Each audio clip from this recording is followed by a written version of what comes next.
първата детска музикална книжка с фолклорна музика с 9 авторски хора да пренесе децата в 6 фолклорни области от България. Чрез нея, чрез тази книжка, децата ще се запознаят с звученето на основните фолклорни инструменти, а илюстрациите към изданието ще разкрият пред най-малките магията на българската природа. Бит и фолклор. При нас е нашия гост Борислава Вачева. Здравейте! Здравейте! Интересно, така, като че ли всички деца си знаят хората, поне едно в началото, но май се оказва, че не е така. Явно и вие сте го имали това усещане, за да стигнете до тая книжка. Да, точно така. Аз самата не бях много запозната нито с фолклорните области, нито с хората. И като майка на малко момченце, това ми направи впечатление, че има много хубави книги на пазара, които са музикални. Те запознават децата предимно с класическа музика, но не успяхме да намерим със съпруга ми нито една, която да е с българска народна музика. И в опит да видим ние какво може да направим за нашия син, всъщност стигнахме до извода, ние защо не направим една книга, която да бъде за всички деца, не само за нашия син, и така се роди идеята на книгата. Така, вашия син също не е имал... Знал е какво е знал? Като нищо. Знаел е каквото е чувал, когато отиде на някой кръщене или сватба. И толкова. И толкова, да. Добре. Как е оформена книжката? Какво съдържа тя? Ще седна да я разглеждам. Ето, заповядайте. Ето така ще го направим сега. Няма да видим. Да. Книгата е оформена, така че в нея децата, имаме два герои, едно момче и едно момиче, Филип и Вяра, които те тръгват на музикално пътешествие из страната.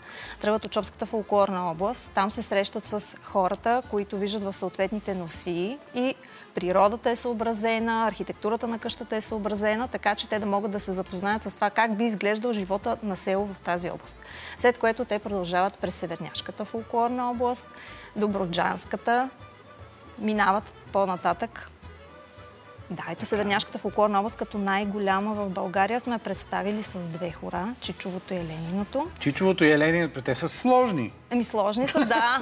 Ти, ако бяха лесни, те, ако бяха лесни, щяхме и ние да сме ги измислим. Не може да не привлече вниманието ми. Кръгчета, на всяка страница има по едно копче, кръгче. Да, точно така. Така работи музикалната книга. Чакайте, сега ще я натиснем. Ето, нали това е копчето? Момент. Оп! Момент, отиваме на другото. Чакай да спре. Как спира? Просто натискате втори път. Втори път. Ба, тя пее. Пее. Продължаваме с следващото. Момент. Ситно-шопско хоро. Ситно-шопско, а това е тук... Шопска ръченица.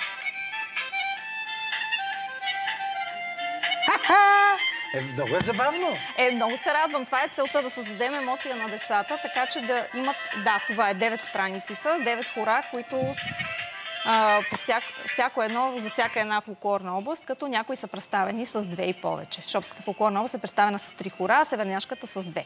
Изпитахте ли някакви затруднения в това да изберете кои области да влязат с кои хора въобще? Тази селекция как става? Ние тръгнахме съвсем интуитивно с съпруга ми и той има опит в създаването на музика, макар да не се занимава по-настоящен професионално. Аз се занимавам с нещо съвсем друго и просто избрахме хората, които на нас ни харесват. И съобразихме да бъдат с всяка една фолклорна област, след което се заехме с композирането на музиката. Свързахме се с професор Илия Илиев. Той композира хората. Те са на народна основа, т.е. Елениното хоро пак е Еленино хоро, но точно по този начин композирано може да се чуе само в тази книга. И направихме съвършено нови музикални мелодии, за да сме сигурни. Технологична книга. Да. Значи, освен сензори, тя има и високоговорителче. Ето го тук. Точно така. Има си малко модулче за управление. Точно То не става така. И ако натисна корицата и съм в книжарница, какво ще стане? Ще чуете музика. Много е забавно. Само че, сега, хубаво, аз чувам музиката. Добре. Това не знам какво е в момента, каквото фанах. Четворно хоро от Шопската фолклорна област. Да. Как се танцува това? Трябва да отидем... Книгата е създадена да задава въпроси, не да дава толкова много отговори. Да. Ние сме насочили към най-малките. От децата предимно пълна възрастова група до 7 години, някои дори до 10. Като целта е те да имат едно общо емоционално запознаване с фолклорните области на България. Т.е. да чуят музиката, да ги навържат с илюстрациите, които виждат, и когато чуят, например, Чичовото хоро, да очакват да видят носия, а не кимоно. И по този начин, и по този начин те да имат един топъл спомен за това какво значи и фолклора, и музиката. Значи, може пак на следващото издание да върви с някакви инструкции за стъпки. Ще бъде супер. Сега ние с нашата логопедка, която идва тук, мадам Ножарова, обикновено като разглеждаме детски книжки, знаем, че има стратегии, които работят. Повторение, напевен глас и посочване. Това е носия. Къде е носията? Ето я носията.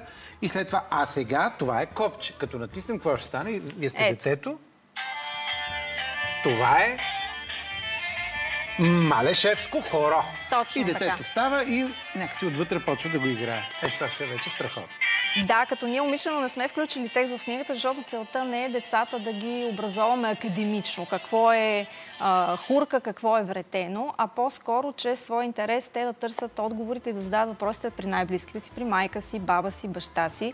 И всъщност тази книга, освен да радва децата и да ги запознава с фолклора на България, следващата цел, която сме си поставили, е да създава по-топла връзка и мост между поколенията в семейство. Защото всяко едно българско семейство може да обясни на детето това, което виждаме в книгата. А ако има нещо, което не може да бъде обяснено, много лесно, то може да бъде намерено. Всички ние много неща четем през живота си, много разговори водим, но някак си това, което остава и си спомняме, са разговорите с баба ни, с дядо ни, времето прекарано с семейството и това е още един повод ние да се съберем заедно и по-възрастните да споделят своя опит и познания с по-малките. Така е. Децата обаче са ужасно непредвидими. Те са доста по-умни, отколкото ние самите можем да оценим и да предвидим. И вероятно, виждайки тази книжка, те ще задават и въпроси, които вие самите не сте предвидили и не сте очаквали. Направихте ли подобно проучване, така да не се сетихме за какво? Значи ние сме я направили въз основа на опита, който имаме, такава каквато смятаме, че е най-подходяща за децата. Тоест тя е безопасна, с заоблени ръбове. Използвали сме модул, който намерихме най-добрия, който има на пазара. Илюстрациите, които са създадени вътре, те са нарисувани от истински художник, Пламена Крумова Петкова, така че да може максимално да се предаде духа както на самото място, така и на човека, който го прави. А по отношение... Примерно носиите са достатъчно детайлни, така че да можем да наблегнем на разликите в тях. Точно така. И особено в света на изкуствения интелект, където ние навсякъде може да видим нещо, което много прилича на носия, но когато се загледаме и си зададем въпроса това от коя област е и стигаме до извода, че това не е от никоя област, искаме също книгата да бъде една отправна точка за децата да знаят какво могат да очакват и какво не могат да очакват и по отношение на носията, шевиците и българската везба. Това наистина е доста, звучи забавно и така много добро начало, вероятно, което да постави, да изгради интереса на децата, да задълбават самите те, доколкото схващам това Точно идея. така. Точно така. Идеята е първо да им харесва, да им бъде приятно това, което виждат, това, което чуват и по-нататък вече допълнителни интереси. Дали да бъде танци или въпроси, те могат да ги отнесат към своите родители.